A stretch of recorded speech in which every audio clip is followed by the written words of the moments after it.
আমরা অনেকেই রাতে এমর করছি, একটা দুইটা বেজে যাচ্ছে, কোনোভাবে ঘুম আসছে না।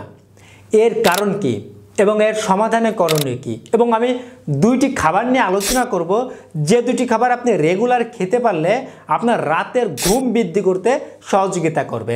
তবে রাতের ঘুমটা আমাদের স্বাস্থ্যের জন্য যেমন জরুরি, এবং আমাদের এটাও খুঁজে বের করা জরুরি কেন ঘুম আসছে না, কোনো মানসিক টেনশন, হতাশা, নাকি টাইম মতন ঘুমাতে যাচ্ছেন না, নাকি আপনার শরীরে কোনো রোগে বাসা বেঁধেছে, এই বিষয়টা আপনাকে খুঁজে বের করতে হবে। কেন আপনার ঘুম আসতেছে না, নাকি ভুলভাবে জীবনযাপন করতেছেন, ভুল খাবার গ্রহণ করতেছেন, এজন্য কিন্তু ঘুম না আসতে পারে। আমি আপনাদের বলতে চাই, নাম্বার 1, প্রতিদিন 1টি থেকে 2টি কলা খাবেন, এবং নাম্বার 2তে 1 থেকে 2 চামচ নিয়মিত মধু খাবেন। কলা এবং মধু আমাদের স্বাস্থ্যের মেটাবলিজম বৃদ্ধি সহ, রোগ প্রতিরোধ ক্ষমতা বৃদ্ধি সহ, ব্রেনকে ঠান্ডা রাখতে সহযোগিতা করে।